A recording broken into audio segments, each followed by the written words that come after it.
Hello, my name is Roy Hill, and I'm here today to talk with Rex Finfgeld. And Rex had a near-death experience. So Rex, you're going to say a little bit about your near-death experience and also some things that you're doing. Yes, great, thank you. Yeah, a little over 5 years ago, I fell out of a tree. Oh boy. Climbing was one of my hobbies, one of my forms of cross training. I am a martial artist and I also teach martial arts, something I've been doing for over 20 years. So, but climbing is a great form of cross training, and trees are very convenient, very handy being in town. So I had a couple trees I like to climb pretty regularly, and I was up in a tree and a couple of branches let go on me, and I went down 26 feet as listed on the police report. We hit a Oh. concrete bike path head first. And it's an interesting story because I broke 20 bones, and in the process I had 8 broken ribs and a decimated lung. I was very fortunate on this particular day because it was a cold day. I was in a park and there was barely anyone else in the park. A couple of girls happened to be walking across these soccer fields, probably some good 50, 75 yards away. They just happened to be watching me climb when I fell, and they called the authorities. And had they not been there to call the authorities, I would have died on the bike path. I would have, bled out, given my my damaged lung, the internal bleeding that I was experiencing from that. Of course, falling on my head. Once I got to the hospital, I was in a coma for 5 days. I had massive bleeding on the brain. I wasn't expected to make it through the night initially, as was admitted to me a couple of months after the fact. A lot of things went wrong, and while I understand my heart didn't officially stop, I was in constant respiratory crash because of the damaged lung. I kept filling up with blood. I understand I was on a mechanical lung for several days to help my breathing. Even in spite of that, I had to be resuscitated a number of times. Wow. Somewhere through that process, I had what I can only describe as a divine experience. For me, on the one hand, the experience was very, very simple, but yet infinitely deep. And I'm going to describe it as an experience. I will use metaphors of the light, for example, to describe what I felt, because I had no sense of my body while in this space. But I was still me. I felt me. In fact, it was a complete sense of me, the pure sense of me. But at the same time, I was feeling myself as everything.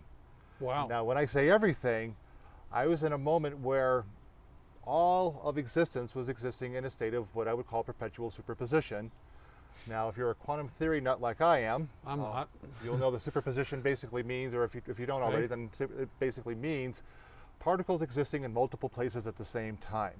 So then when I relate this to existence, this is all of existence, all being experienced all at the same time. Right.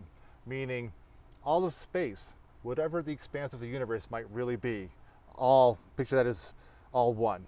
So you were part of this oneness. Absolutely. So the oneness of all of space, all of time, past, present, and future, all part of the same singularity. Wow. Now with that, all the probability and possibility, meaning multiple realities and parallel universes, all part of that same space, that same singularity. And with that, infinite dimensions, just infinity itself.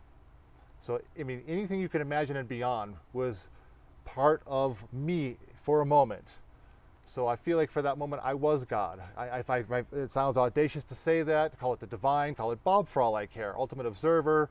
But for a moment I was in that divine space. It was pure love. I mean, love like I can't even begin to describe, but it was also the source of mind.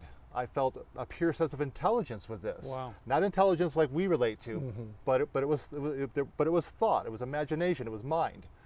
But also pure life. It was the essence of all that is alive. And that gets into a whole nother subject, because I've learned that it's all consciousness. It's all alive. Yes, we're organic. We're certainly alive in our way. We're having our, experience in our physical human bodies. But at the same time, of course, I mean, even the sand, the water, the trees, the stars, the galaxy, the universe itself. It's all alive. Now, Rex, this is pretty complex stuff, and very, very, very fascinating. To fully grasp such amazing, deep experiences, there needs to be a way to know more about your experience. Is there a book in line for this, or something else? Yes, I have a number of projects that I'm working on. This has definitely transformed my entire life, as you might imagine. I'm working on a book that's appropriately titled My Experiment with Gravity. Ah, yes, the tree. Yes, exactly. And I'm seeking to make a film of the same name. In the meantime, I'm working on a couple of television programs. The main project right now is called The New Revolution. Wow. And the idea behind that, one of the biggest parts of my mission is to not only express and demonstrate our connectivity, but help draw this out of people, because it's within everybody. You don't have to have a near-death experience to have access to this information. It's a part of every single one of us, just by the nature of our being. And I feel like it's partly my place to help draw that out of people, so it's not just a discussion, it's not something we intellectualize, it's something that we feel.